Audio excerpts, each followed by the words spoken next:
On the evening of October 29, 1943, a middle-aged man, innocuous in appearance but for his deep-set, penetrating eyes, appeared at the German embassy in the Turkish capital of Ankara. The facility's intelligence officer, Ludwig Moisisch, who at first was unimpressed by his after-hours caller, received him. Conversing in their common language of French, the Austrian intelligence operative and his shadowy Turkish visitor became more intense as they continued to speak. The visitor claimed to be the British ambassador's valet, and he further claimed to be willing to provide the Germans with invaluable diplomatic and military information for a price. Although the only name the Turk would give was Pierre, his actual name was Elyesa Bazna. He was indeed what he claimed to be, and had access to the most sensitive documents in the Middle East. He and Moisisch arranged to meet again the following evening in a tool shed behind the embassy. If the Germans were receptive to his material, Bazna would provide 2 rolls of film he had used to photograph a stack of papers his careless employers had left unattended. These first 2 rolls would cost the Axis representatives 20,000 British pounds. Future deliveries would cost 15,000 pounds per roll.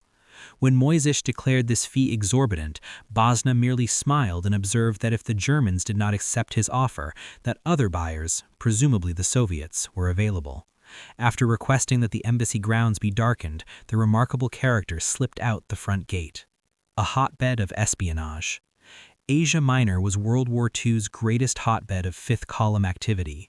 The region's position as a crossroads between the Soviet Union, the Allied-controlled Middle East, and German-occupied Europe made it a welter of intrigue that was practiced with greater determination and significance than at any time or place in recorded martial history. The major figures in this area, so heavy in the romance of its own cloak-and-dagger activities, were Great Britain's ambassador to Turkey, Sir Hugh Not-Bull Hugesson, and his German counterpart, Franz von Papen. The winter of 1943-1944 would be the most remarkable and potentially momentous of the war. Bazna became the highest-paid spy in history up to that point, as the Nazis forked over the equivalent of $1.2 million for his material, which could have altered the course of the war. His mistrustful employers, however, squandered their priceless opportunity. The elderly Not-Bull Hugesson had only recently hired Bazna and did not adequately check into his new servant's background. The 39-year-old Turk had a police record for theft and resale of vehicles and weapons belonging to a local French military transport unit. He served briefly in a penal labor camp in France, where he learned some of the language. After his release, he worked as a domestic servant when his attempts to earn a living as a singer failed. He eventually answered a newspaper ad for a valet needed at the British embassy. At this point, he hit upon the notion of taking advantage of the war and the close proximity of the German, British, and Soviet embassies. In romantic, operatic fashion, he selected the cover name Cicero. In mid-1943, following the Third Reich's military reverses in Russia and North Africa, and with Italy on the verge of collapse, British Prime Minister Sir Winston Churchill and some of his higher-ranking associates attempted to step up the pressure on Germany by demanding that Ankara honor treaty obligations and declare war on the Nazis. However, the Turks were not eager to participate in the ghastly global war.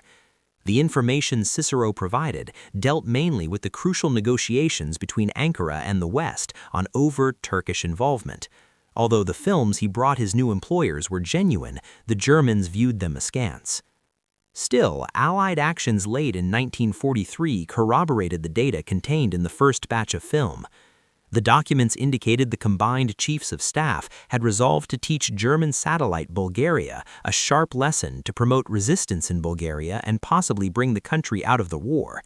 Since Bulgaria's potential leaving of Hitler's stable would force Germany to occupy the country and further dissipate her already hard-pressed forces, this would be highly favorable to the Allies. A string of damaging air raids on Sofia, the Bulgarian capital, commenced November 14th, exactly as foretold by the Cicero documents. This provided credence to his claim of being privy to the most sensitive Allied data in the Middle East and justified his steep prices. Yet mistrust lingered among the traditionally suspicious Germans. Understandably, Bazna demanded payment in stable, widely accepted British currency rather than Germany's rapidly depreciating Reichsmarks, yet the Nazis double-crossed their new friend. Virtually all the banknotes they used to buy his films were counterfeit.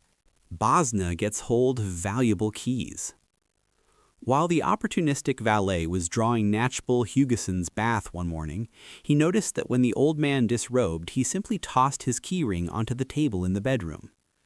Cicero waited until the ambassador entered the bathroom and closed the door, then used the ball of wax he had purchased for just such an occasion to make impressions of the keys. A locksmith soon provided the fledgling spy with copies.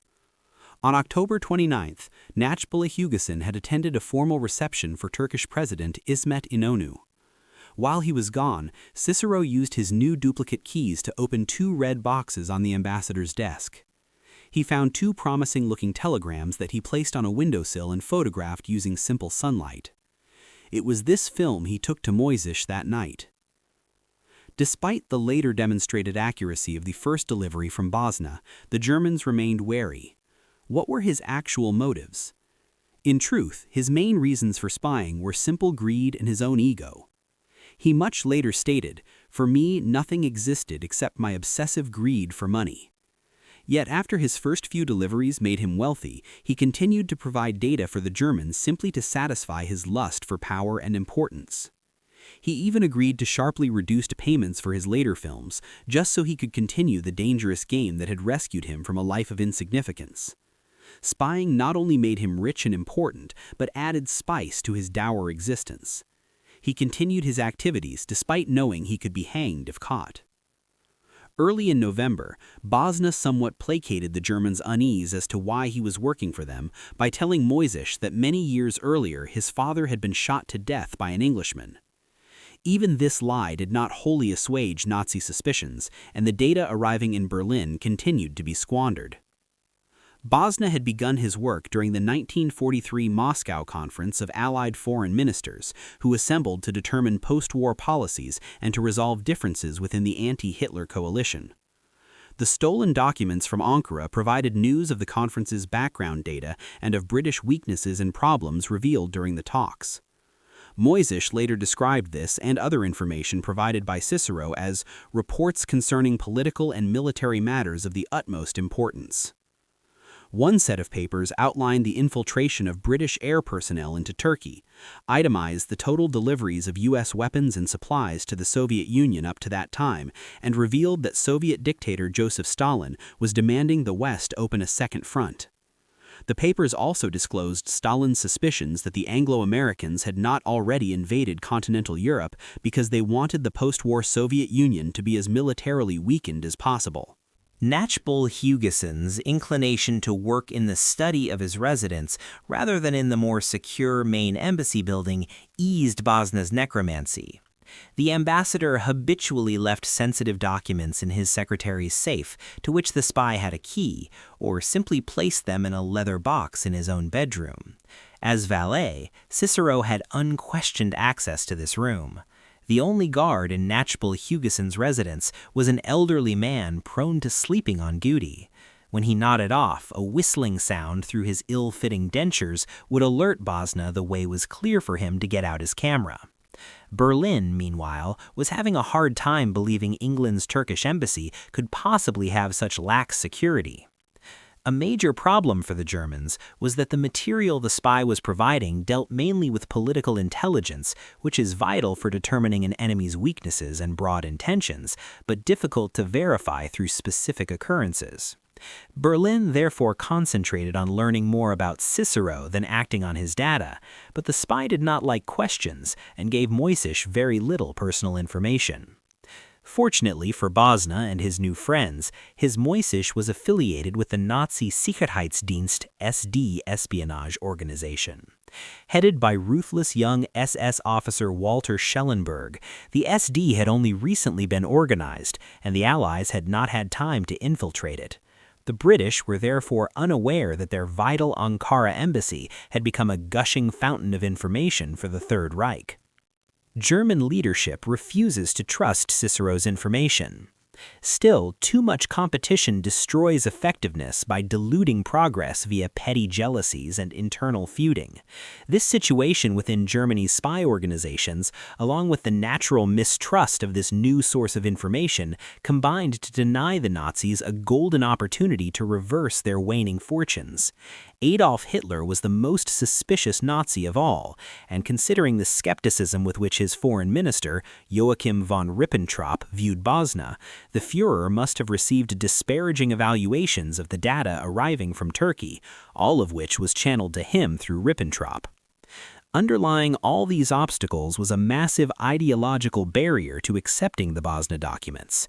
The Nazi Party leadership therefore felt compelled to contemptuously ignore Bazna's information, despite the fact that most German officials close to the case became convinced of the spy's genuineness and endorsed his material. One of Churchill's main goals for the autumn of 1943 was to carry out military takeovers of key Aegean islands to assure air cover for a major invasion of the Balkans. Although this scenario never materialized, mainly due to American disinterest, it plainly demonstrated British distaste for an eventual Soviet takeover of southeastern Europe. The covert Anglo-antagonism toward the Soviets could have been a propaganda bonanza had Berlin broadcast it to Moscow. Even though Bazna kept the Nazis well briefed on this potentially serious breach within the ranks of the Reich's enemies, the Führer and his top aides were too proud and mistrustful to act on his precious revelations. As 1944 broke over the tumultuous Middle East, Bazna kept taking pictures and collecting bogus banknotes. However, the ease with which he was accumulating his wealth apparently lulled him into complacency. Spending money with careless abandon, he began to draw attention to himself, much to the distress of Moisish. Yet he kept producing. In February, he provided enough data to assure Berlin little headway was being made in the talks between London and Ankara, and the Germans need not yet fear an Anglo-Turkish military alliance. In fact, it did not materialize for another year. The spy also produced materials that mentioned attacks elsewhere, e.g. Overlord. Through Bazna, Germany learned that the term overlord likely meant the invasion of Western Europe, but once again they failed to pursue his information. At this point, the spy's most productive period came to an end. During a December 30th conference with von Papen, Turkish Undersecretary Numan Menemençoglu became suspicious of the German ambassador's unexpectedly vast knowledge of Turkey's recent negotiations with Britain.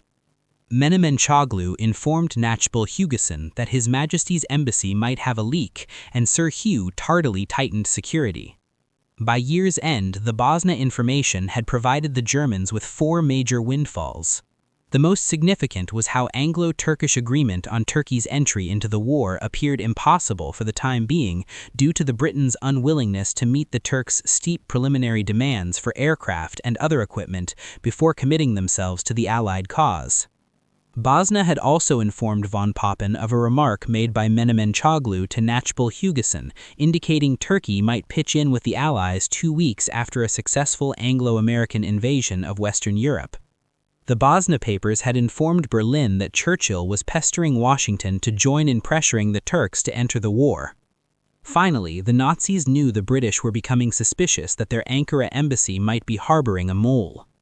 Early in 1944, an anti-Nazi official in the German Foreign Ministry, Fritz Kolbe, approached Alan Dulles, the chief representative of the American Office of Strategic Services in Bern, Switzerland, and handed over a sheaf of copies of documents he had stolen. These papers revealed the existence of a prolific spy called Cicero in the Ankara embassy. British officials immediately carried out a meticulous search of the embassy compound, but found no listening or recording devices. They changed all locks and combinations and interrogated all servants. Bazna diverted suspicion by masterfully feigning stupidity and ignorance of the German and English languages. He even continued spying, albeit in greatly diminished capacity, through March. British Foreign Office security officer Sir John Dashwood eventually figured out that Bazna was the culprit when an intercepted photo was identified as having been made from the ambassador's own copy of the compromised document. No one else but the valet had been in proximity to the paper.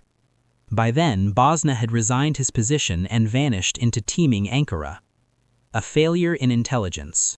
There is no way of knowing precisely how much sensitive material Cicero provided to the Third Reich during the pivotal months spanning 1943 and 1944. Moisish later claimed to have purchased, in all, about 400 photographs from the shadowy Turk. What is certain is that the information could have significantly affected the course of World War II had its recipients used it to its full value. Unfortunately, Adolf Hitler never trusted his spies, and Bazna was the most valuable one he had. The knowledge he provided about movements of Allied heads of state alone could have made key assassinations possible, and the meaning and import of the term overlord should not have been difficult to deduce had the Germans gone to the trouble of researching it adequately. The only real consequence the Allies suffered because of the security leak was a certain degree of embarrassment, and even this was minor due to the affair being very poorly chronicled in the press. After the war, Bazna tried to set himself up as a major businessman in Ankara and to construct a huge hotel with the proceeds of his spying. The project died when a bank exposed the notes he used to pay the first construction bills as counterfeit. Hounded by creditors, he slipped back into obscurity. After his post-war business ventures failed in Turkey, Bazna filed a suit against the West German government, seeking a pension. After his case was dismissed, he moved to the country he had served, working as a night watchman in Munich until his death in December 1970. He was 66 years old, penniless, and very far from home.